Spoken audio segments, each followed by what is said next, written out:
Welcome to my channel where we question everything. Today's topic is military affairs and part 2 of my predictions. Unfortunately, as always, there's a lot of things I want to say, and when I do the video, then unfortunately I forget a lot of topics that I actually wanted to address. So what I'm trying to do today is discuss the topics I actually forgot in my first prediction on what will happen in 2023. I call it as part 2.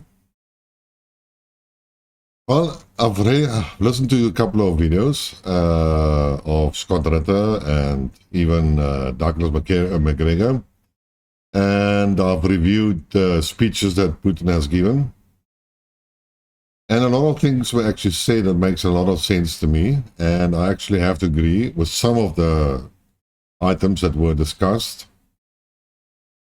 And I basically would like to discuss some additional items. Well, which I forgot.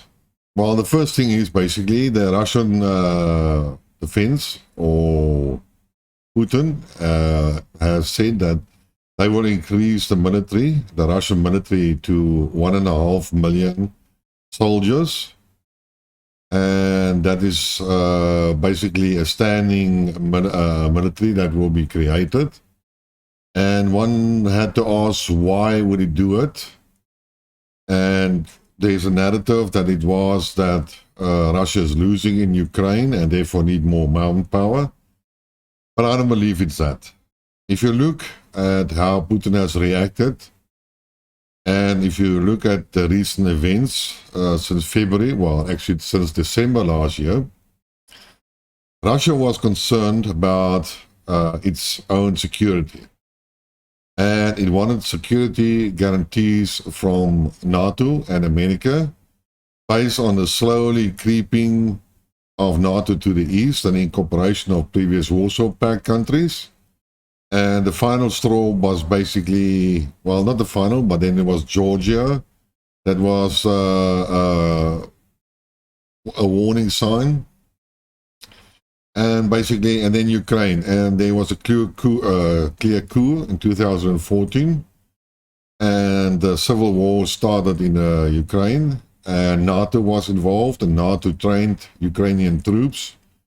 And actually, since Ukraine is a fairly important country for Russians, for Russia itself, as well as it is on the border of Russia, and if it becomes well, as Zelensky made threats of joining NATO, and NATO never denied that possibility, and then Zelensky even talked about obtaining nuclear weapons, and as you can see, that were red lines for the Russians. And that is also the reason, as we all know by now, should know by now, that was the reason for the Russian SMO and the military action in Ukraine. And what happened after that? Well, Finland and Sweden decided to become NATO members. Yes, they're not NATO members yet, but Hungary and Turkey still delaying the action, but at the end of the day, they will be convinced they are just bargaining, and then Finland and Sweden will become part of that.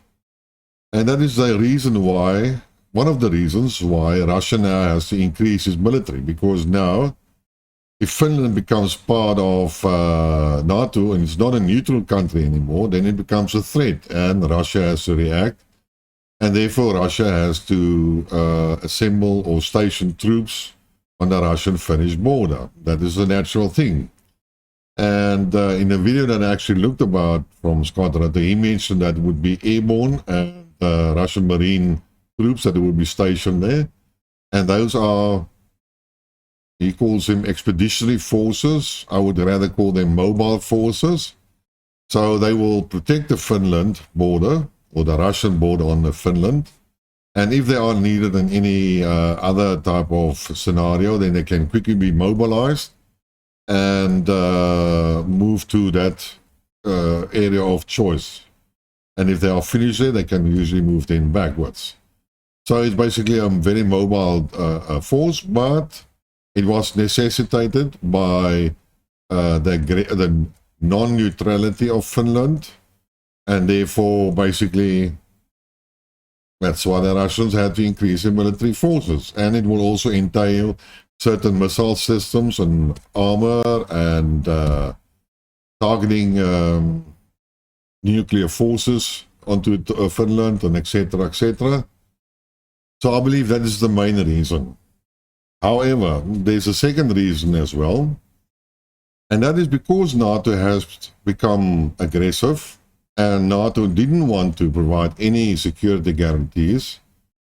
That forced Putin to make certain critical decisions. And when the SMO started, the first thing it did was to put the Russian nuclear forces onto high alert, because he knew that NATO will support Ukraine, and that the Ukraine, we all know by now, is not a war between Ukraine and Russia, but it's a war between Russia and NATO. And if you consider that scenario, then Russia was preparing for a certain possible attack. So Putin was covering its bases. And while the war has now developed, we are basically 11 months or 10, 11 months now into the SMO. It's amazing. This 10 months stays 10 months, but okay. Basically, it stayed 10 months going, and the Russians have learned a lot. The Americans are pumping weapons into and money into Ukraine. So is the European countries, but America is the biggest contributor. Yes, if you look at all the money that the Americans have spent, it's about, say, more than $100 billion. But of the $100 billion, only about 22 billion was in armaments. And now it has escalated. Well, I said in my previous video, the Chinese call it salami politics. Small slices, small increments of increasing. And we now see it with the delivery of the Patriot system. And again, as always, Russia says that the Western weapons are fair targets, just to warn them that this attack will not be against NATO itself, but against the weapons as soon as they enter in Ukraine. If you notice how the talk is always going, it's always preventative to ensure that the other party knows that it is still a Ukrainian-Russian. It's like trying to avoid the possibility that the other party sees that it's now a physical war between NATO and Russia. It's like playing a very fine political game and cautious and warning. And so basically what I was saying is that even if the Patriot systems, or say in the future America will provide aircrafts and they are stationed in Poland, say, or in Germany, then Russia will still not attack those aircrafts at that basis. It will only would allow the aircrafts to enter Ukraine, and after that they became fair game and Russia will destroy it. In order to avoid an escalation of the war to a level where Russia and NATO is in direct conflict to each other. It's a very cautious game that both parties are playing. But there's another development that has happened. And that is the acknowledgement of Angela Merkel first, and then Hollande from France, that the Minsk agreement was never intended to be fulfilled. And that it was just a matter of gaining time for the Ukrainian army to build up their military. And that, in all respects, was a seriously mistake. They should never have said it. So I'm not totally sure why they said it. Maybe they were pressurized in doing it. Maybe they spoke out of turn. You can say, in Afrikaans you say you have spoken past your mouth. You shouldn't have said that. That's a direct translation. But what it means is that Putin has decided he cannot trust the West. If they make agreements and they intentionally lie to you, then there's no reason for Russia to believe them in the next time, if they make an agreement. Now, for me, I always said that, Putin waited 8 years.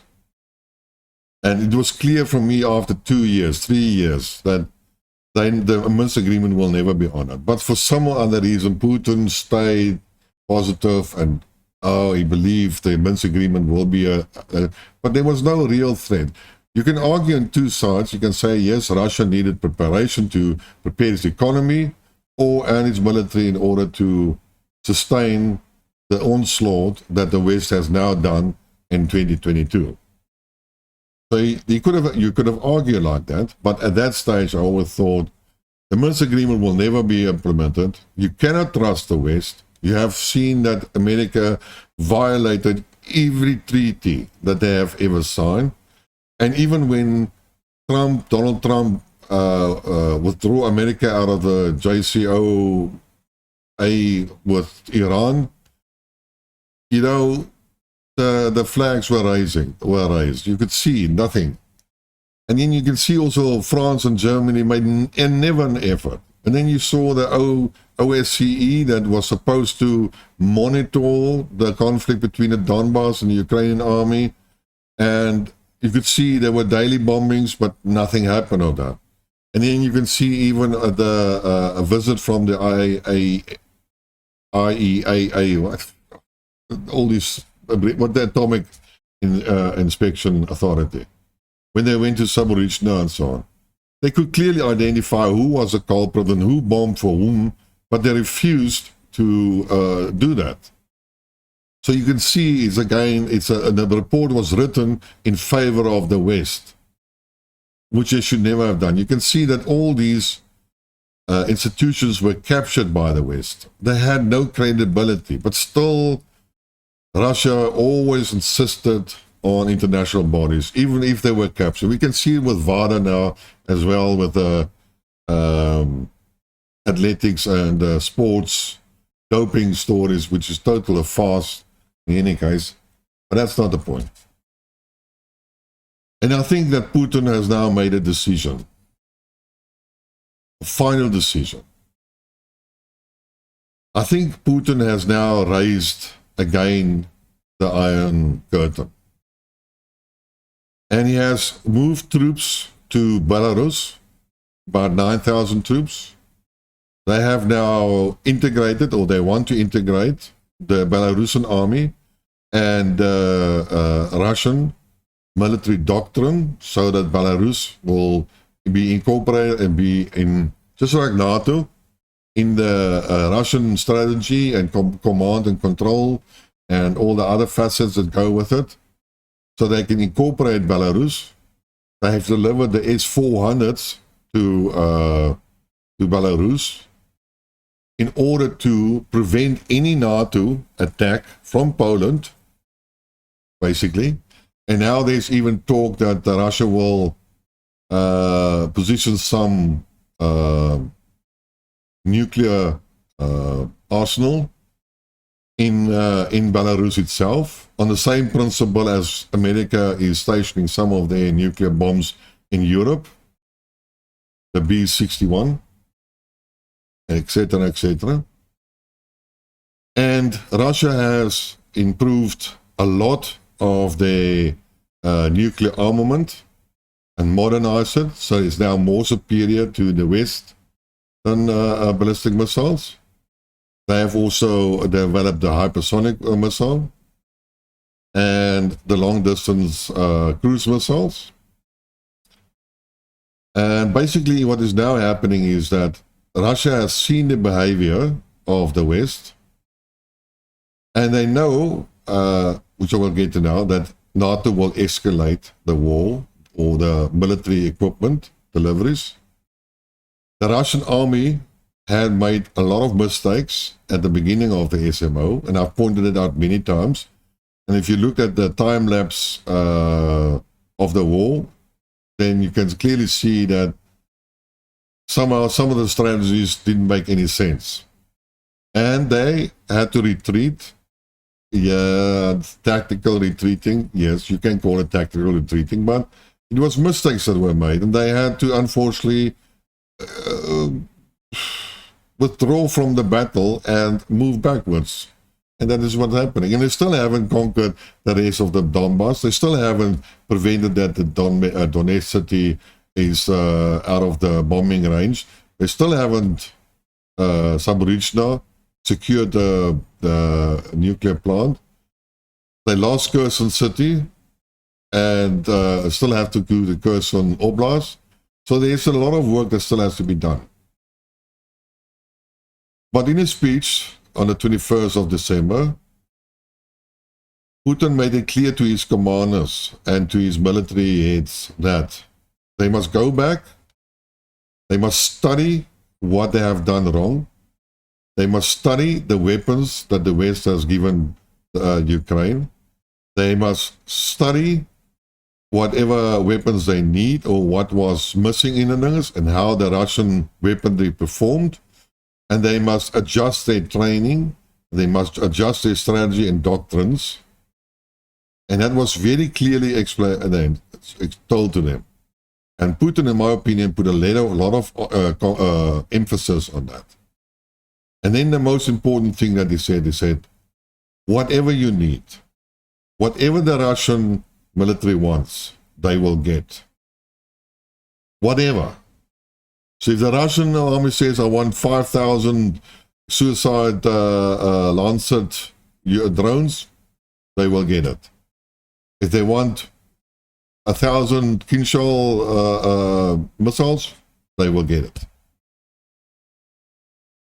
So basically what is happening, in my opinion, is, while he also said, in the subsequent Q&A to the press conference, he said Russia is moving slowly and they're not making big push because big pushes will have a result in unnecessary casualties. And if he always talks about the troops on the front line, he understands them and he doesn't want to sacrifice their lives for nothing. And the Russian command has been given the instructions to move slowly, preserve the lives of the soldiers, and destroy basically the Ukrainian army. So there's a clear change in terms of the military operation and the Russian military. Basically, the Russian military has had faults. The most obvious one was the call-up of the reserves. They have to adjust now the strategy. They have the battle experience now. They can see what is the vulnerability of their own weapons and the lack of it, certain aspects. And they can see what the enemy's weapons can do and how to counter them. They have clearly already developed the necessary techniques and so on. And what he also has said is, which I said in the previous video, that of the 300,000 reserves that were called up, 175 will remain in training and will not be deployed to the front and will function as a reserve force, which is also very important. So if you think about this, that the initial distribution of the Russians in the SMO was about 150,000 troops. The Donbass gave another 50, Donetsk and Lugansk, another 50, and then we had maybe 20 or so from Kherson area and so on. So we have about 250,000 troops on the Russian side. And that was too little. Now they have withdrawn into more defensive positions. They have strengthened their defensive positions. They have done some fortifications. Well, you know how I feel about that. They have changed some of their tactics, and they have obtained another 125, maybe 150,000 troops to augment the 200, so they have about 400,000 troops. And these 400,000 troops are now defending the front line. And if you believe that the Ukrainian army is constantly sending troops into the defending positions on a daily basis. If you want to believe that, then you will notice there is very little progress. The Ukrainians are consistently being repelled. But I cannot see that, unfortunately. I cannot see that any commander is so stupid to send his troops into certain death. You can do it once. You can test the defenses out. You can do some incursions and then step back, and then you have realized what the weak points is, and then you prepare your final attack, and then you should be able to achieve it. But not on a daily basis. It's winter in any case. It's in any case snowing, and the ground is in any case icing, and it's in any case terrible to do work. And the Ukrainians have in any case not enough hardware. And the troops are, the Ukrainian troops are exhausted, then surely the Ukrainian forces are standing back and say, thank God, Russia, for this lull in the fighting. We're going to arrest our troop. We're going to reorganize it. It's winter. Thanks for not attacking us in the winter. And, hey, Biden, when can we receive the next weapons? That is how it should have been. Anything else like that is military madness. It is illogical. Forget about the political story. Zelensky is not even very active in the political sense at this time. In the beginning, he was every day on every channel talking to leaders. He's not doing it anymore. It's winter. It's Christmas. Things have calmed down. Regrouping should be the answer. That is what it should be doing. So basically what, in my opinion, what the Russians have done now is they have, in South Africa, we have an animal like a porcupine. But in our name, it's a Estervark. It's a fairly small animal, and he has some long thorns or nails, whatever, spikes. And the spikes usually are flat, but when he's threatened, he raises that flat, like says like that, becomes very threatening. And each of these spikes, horns, needles, I don't know the English word for that, has a small hook on the front. So when it sticks you, it hooks into your flesh, and you can't get it out. Sometimes lions, if you have ever watched some nature films, you can see the lions try to attack them, but then after a while they let them go because their paws are full of these thorns type of things. And actually they can get infection there and the lion can actually die. But this is what Russia has done. They have now the small animal, like a bear now, but he has raised his thorns. They're standing all right up. And they are threatening. And that's, in my opinion, what Putin has decided. They have many talks about that story, that they will accommodate Europe once they have changed their leaders, but their current leaders, they will not negotiate. The current leaders don't want to negotiate in any case with Russia. So there's no negotiations, possibility for negotiations in any case. So raise the curtain, raise the iron curtain, go to the east and the rest of the world and start doing what you are supposed to be doing.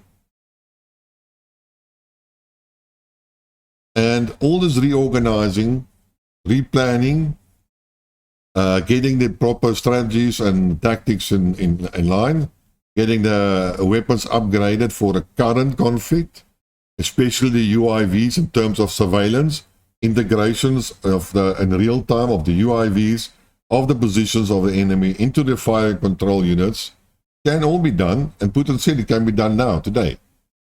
Well, give it another month and I'm sure they can do it. And all those systems will be integrated. In the meantime, Russia is continuing their harassment by bombing the infrastructure.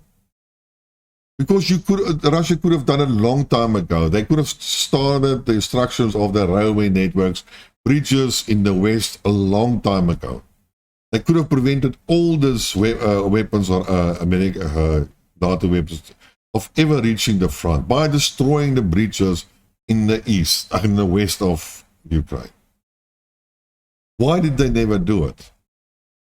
Well, that's one of the failures of the SMO. They wanted to keep it small. They wanted to remain an SMO inside the Donbas region, and they never wanted to conquer Ukraine. They thought that as an option number one, let's threaten Ukraine, let's be aggressive, do a lot of areas, conquer a lot of area, and hopefully the guys will see Ukraine Zelensky and they will do negotiations, get a peace settlement, which nearly happened until Boris Johnson has basically interfered. So option one was nearly successful, but unfortunately it didn't happen. Then they had to go to war, but they still fought with one hand behind their back. And it still didn't help. And then these revelations were made of Angela Merkel. And they knew they never going to be able to trust these people again. And Finland tried to join NATO, and that was a problem. And then problems started to be exposed in the Russian army and the command and the weapons, and especially the UIVs, a lack of them. And then Sorovikin, like I always said, Sorovikin came in, saw the mess, and he was appointed to resolve the mess, to bring order back, reassemble, reorganize the troops and the armament, and stop this chaotic strategy. And it seems to me that is what he's doing. And in the meantime, Sorovikin, just like in Syria, constantly harassing ISIS, is now harassing or hassling, or whatever you want to call the English word, the Ukrainian forces and the civil military dual purpose infrastructure. In the meantime, all right, the narrative says time is on the Russian side. No. There is no real time. The longer Russia waits, the more weapons will flow into Ukraine. And we have now the new Patriot system. And as far as I understand, it's a battery of a Patriot system which has about 32 missiles. Why the Patriot system? Is it going to make a difference to the war? No, it will not. Why?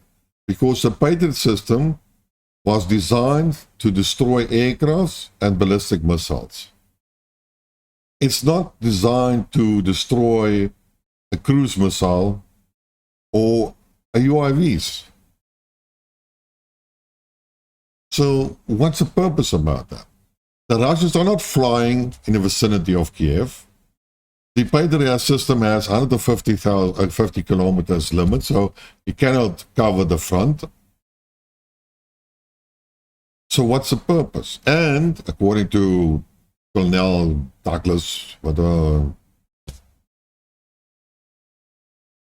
that it's a very sensitive equipment that can break easily, and you need about 80 to 90 men to support the system. So there's no use actually for it unless you want to shoot the Russian aircraft down, but they are not in your reach, so it's useless. So are you going to take these Patriot systems, put them on the front? No. But there are two advantages to the Patriot system.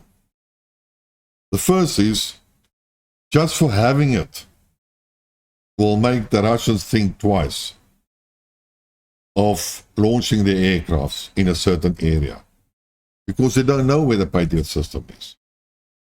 And it's the same reason why they still are not always using their aircraft properly, because Ukrainians always had still the S-300s, and the Buk missiles and what goes with it. Yes, they're reaching the end of that. But still, just for the sake of it, then you can't always use your aircrafts. You cannot always use your helicopters. Using them is a risk, and it's expensive equipment. So you sometimes avoid using them. And that is the advantage that the Paret system brings. That's one of the advantages. The second one is, and that is the most important thing. Yes, it's only one system, doesn't matter. What did the Americans always say? No, no Patriot system. No, no this, no that. And here they finally gave them a Patriot system. No tanks, no armament. Next thing is they're going to send Bradley fighting vehicles. And according to what I understand is the Bradley fighting vehicle can kill a T-72 tank. And I think it has reactive armor. No more aircrafts. No, we will not send fighters. And then a couple of months later, you will see them enter into Ukraine. That is the point of the Patriot missile.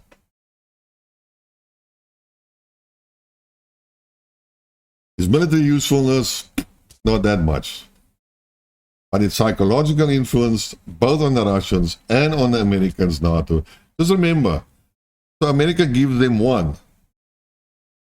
Germany, oh no, we can't give it to Ukraine when they told them to do it. No, we can't do that. We cannot provide, Germany, give us your tanks. No, we cannot give our tanks because the other guys haven't done tanks first. And we don't want to be the first one that are seen and we enter the war and that we are sending tanks to them. If America sends one Bradley fighting or one Abrams tank, whether the Ukrainians can drive it or not, or operate it or not, doesn't matter. As soon as the first tank of America enters Ukraine, Germany will send their Tigers to. That's how it works. So the longer Russia goes on, the more possibility is that the NATO will supply hardware that is not prepared to do it now. They are even talking about sending the long distance missiles. They're even considering it now to give it to the Ukrainians. A little bit more poking and so on, and okay, you can have some. You have the right to defend your attack. I mean, the Duran even talked about the Ukrainians attacking Belgorod. All right, is a stupid idea, but the point here is that they are considering attacking Russian property. And that is why the ACTMs or whatever these abbreviations. Why they were denied those things. And now they're talking, you can attack Russian property. It's your right to defend yourself. Which in reality, it is their right. If the Ukrainians want to attack territory, Belgorod, then they can do it. It's nothing wrong about that. It just would be suicide. From a military point, it just wouldn't make much sense. But that's beside the point.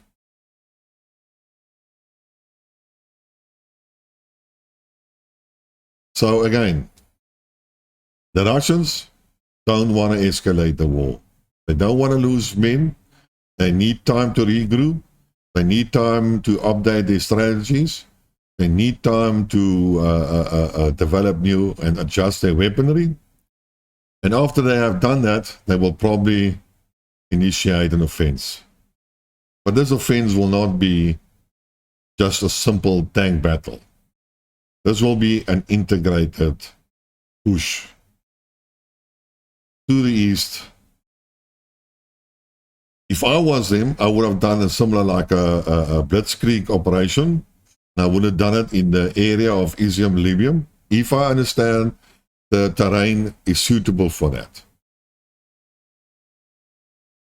And then I will either cut off Kharkiv and then move downwards into from the north into Zaporizhzhia Oblast and then in the Kurdistan Oblast and cut all the lines of supplies. But before that I will try to still eliminate the Ukrainian forces and hardware as best as I can.